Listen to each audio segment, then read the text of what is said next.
Happiness is Free by Lester Levinson. Book 1, Session 3, Spiritual Growth. This session is composed of aphorisms compiled from various talks by Lester. Allow yourself to ponder them one at a time. Give yourself enough time to gain the maximum benefit that each has to offer before moving on to the next. The whole object on the path is to let go of the ego. What remains is yourself. The only growth there is the eliminating of the ego. Ego is the sense that I am an individual separate from the all. In the extreme, it is egotism. Growth is transcending yourself, your habitual self, which is none other than ego. Growth is the ego getting out of its misery. Recognize that all joy is nothing but yourself, more or less. There is no happiness except that of experiencing yourself. When you see that, it makes the path very direct. You stop chasing the rainbow, and you go for the happiness where you know it is right within you. Everything you are seeking you are, and very foolishly saying you are not. That's part of the enigma. Everything everyone is seeking with such intensity one has, and much more. It is you. When you say, I, that is the infinite. Great big joke. Here you are, infinite and looking for yourself, which you are. When anyone says he is not a master, he is lying. Your effort should be for proper identity. Identify with yourself. Spiritual advancement is determined by how much you identify with your real self. The ego is very tricky. It often talks us out of this path for a short period of time, sometimes for a longer period of time. But once we've gotten into it, we usually almost always come back to it. So, you have to be careful of the trickery of the ego part of us. It can really take us away. No matter how far we have advanced on the path, the ego is always a treacherous companion that can take us off the path, sometimes for an entire lifetime. This is something we should be on guard against. The ego sense latches on and says, I am God. It latches onto the progress and it feels good and it says, I am it. By doing so, it sabotages further growth. When you recognize the opposition of the ego, you can let go of it. After practice, it is easy, and after you let go of enough ego, you just naturally feel the peace and joy of yourself. It's actually a path of taking on more and more of your natural state of being infinite. You give up limitation, you give up misery, but you never give up anything worthwhile. You never give up anything good. On this path you constantly give up trouble. The first teacher is misery. It is usually the first thing that causes us to seek the way out. First, we start on the path to escape misery. Then we taste the self and want it, because it tastes so good.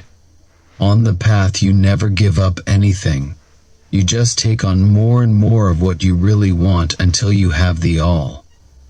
Take it for the sweetness that's in it, not to get out of the bitterness that's out of it. We discover that we never give up anything on the spiritual path but our self-imposed bondages and miseries. If you are weakly for the path, you are strongly for the sense world. You think you can't, that's why you can't. It's only the thought, I can't do it, that stops you from doing it. Those who can't don't really want to. Your growth depends only on you. It will happen as fast as you can do it. The only one who is going to change you is you. Wishing won't do it, nor will trying. You have got to do it. Good intentions are no substitute for right action. To change more rapidly, expect it. You must have a very strong desire to change, because you are such a victim of habit that you want the world as much as a drowning man wants air. To offset that, you must want to know yourself as much as a drowning man wants air. Your success is determined by your desire for it. If you get discouraged, you are not really interested. Your only real friend is you. Your only real enemy is you. You are an enemy to yourself to the degree you limit yourself. You are a friend to yourself to the degree you remove limits from yourself. What you do to yourself, it being of your own doing, only you can undo. You did it. You must undo it. This entire path is a do-it-yourself path. Do what is available to you to do. Do your best. Every experience is to bless you, not to hurt you. If you stay in accord with principle, you will come out higher. Every place and every situation in life presents an opportunity for growth. The best place to grow is right where you are. The best time is now. Be thankful for the opportunities to grow. The greatest of all tests are those at home, with your immediate family. Therefore, home is an excellent place to grow. A lot of spiritual growth can be had by practicing the real, selfless love on your mate and family. It is a good opportunity to grow when people are saying things about you, opposing you. It gives you a chance to practice the real love. It gives you a chance to practice the real peace. Just because they are making sounds with their mouths is no reason why you should feel bad about it. Opposition is a very healthy thing. It provokes and firms growth. It is necessary to remember that everyone can be our teacher. If we react to praise or pleasantries, that is developing ego. If we're depressed over criticism, that is ego. When we are ourself, there is no reacting. There isn't anything that happens that can't be used. There's no incident that cannot be used as a teacher. Every minute of every day should be used to grow by. If we assume that we are there and we are not, circumstances soon awaken us to the fact that we are not. If you tell others of your high experiences, of your gains, because of their jealousy they might say, "Ah, who does she think she is?" And that works against you and tends to pull you down. Anytime you brag about anything, you're inviting a test of it.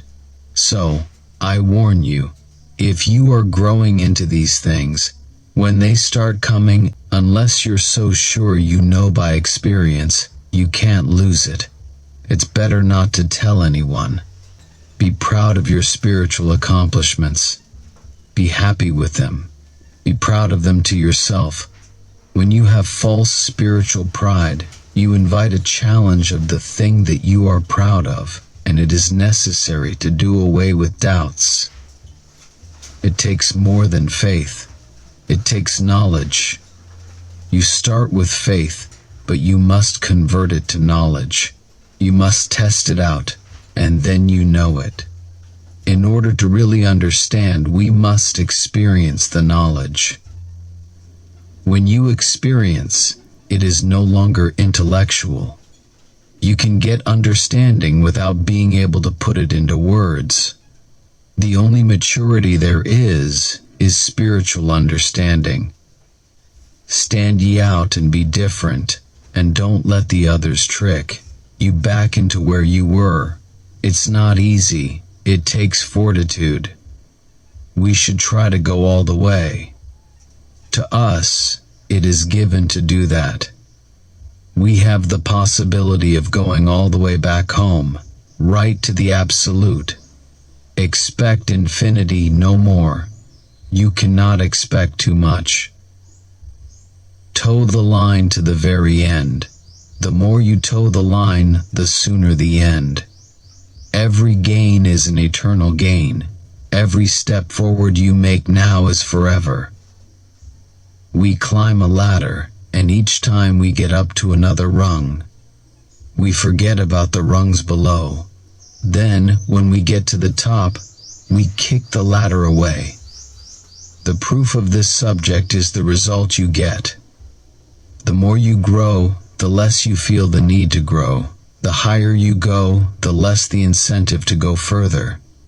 You never learn anything by disproving, you learn only by proving. Studying the illusion helps make it real. If you want to know the truth, don't study the opposite. The whole process of growth is letting go of thoughts. When our thoughts are totally eliminated, there is nothing left but the self. Don't try to complicate it, it's too simple. We can only expand out of the ego. The self is, growth is letting go of being what you are not. Let go of your ego and be yourself. As you grow, the whole world opens wide for you. You experience so much more. However, even if you have this whole world, you've only got a dot. Take the whole cosmos. Longing for liberation is the key. Once you get that, you'll be carried all the way. In our desire to attain liberation or realization, we are helped to the degree that we help all others. Grow to the point where your whole attention is off you and on others. Why shouldn't we all be masters? All of us, here and now. The moment we decide to be the self, really decide it is so. The higher you go, the more non-difference comes. You accept the leaders of all religions alike. Having peace under ideal conditions isn't indicative of spiritual growth, it is escape. When people are not growing, they are going in the opposite direction. You should thank those who oppose you, because they give you an unusual opportunity for growth. When we start concerning ourselves with what they are doing, we're turning away from what we are doing.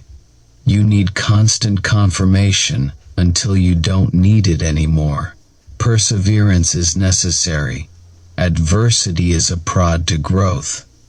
The more intense the crises in this world, the more we have an opportunity to grow. It would be so fast if people would, with constant, intense effort, ask, "What am I?" When you get that answer, then you have control over your body and mind. If there is anything you don't like out there, there is a need to change yourself. You may see fully who you are and not be able to maintain it. What happens is that, being the infinite self, we can get a glimpse of the infinite, hold it for a while, and then suddenly feel as though we've lost it.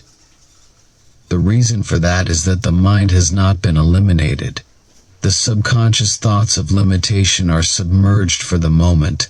You may go completely into yourself and let go of the mind temporarily. You haven't eliminated the mind, you just momentarily let go of it. So there you are, for the moment, totally the infinite self. However, the mind that has been submerged re-emerges, and then the ego takes over, and you just can't understand what happened to you, what brought you back into the heaviness of the world again. What is required is that we re-establish that state of the self again and again until it becomes permanent. Each time we do it, we scorch more of the mind, until finally we have scorched the entire mind. Then we are permanently established in the self. Then you sit back, and the mind is out there and the body is out there, and you are not the mind, you are not the body. As long as you know you are not the mind and the body, both of them can go on to their heart's content, and you know that they cannot touch you. Comments. What do you long for? Are you longing for a new car, financial security, the perfect relationship, or simply to get out of your pain? Take an inventory of your desires and you will see what is your highest priority. If there are external desires, allow yourself to honor and fulfill them, or just let them go. If you deny what you truly desire, it has you. It is a stuckness in your consciousness that you will keep coming back to. Yet, if you acknowledge it, you have the ability to either bring it into your consciousness or let it go. Either way, you are taking charge of your growth in your life. As you start to see progress on the path, know that freedom is not for you, it is from you. The you that I am referring to here is the apparently limited you, not the true limitless you that you have always been. If you get attached to or take ego credit for any of your growth, you will find that it can become a sticking point. Allow the free you, the impersonal power that knows the way to be your guide, to have the credit, not you. The less you take personal credit, the more you are credited. Plus, anything that you think that you have accomplished on the path is only in the past, and if you try and return to the past, you are missing the only place that true growth can take place, which is here and now. Suggestions for the week. Make a list of your desires and be as ruthlessly honest as you can. Go through each item on the list and ask yourself, can I allow myself to turn this desire into a desire for freedom? If you can do that, allow the switch to occur naturally inside you, and notice the freedom you will naturally feel from just making this inner change. Another question you can use to help you let go of the desire is, would I rather have the desire, or would I rather be free? If you cannot change the desire or let it go, then set it up as a goal and allow yourself to accomplish it as best you can. A third way of letting go of desire is to allow yourself to let go of wanting to change what is, and allow yourself to accept it as it is as best you can. You can even ask yourself the question, can I let go of wanting to change this and allow it to be as it is? The more you accept things as they are, the more you will discover the freedom that is always here and always available to you, just waiting for you to acknowledge it. You may resonate with all three ways of letting go of desire, or you may only resonate with one or two. Allow yourself to experiment with all three, and then concentrate on the one that you most resonate with for the week.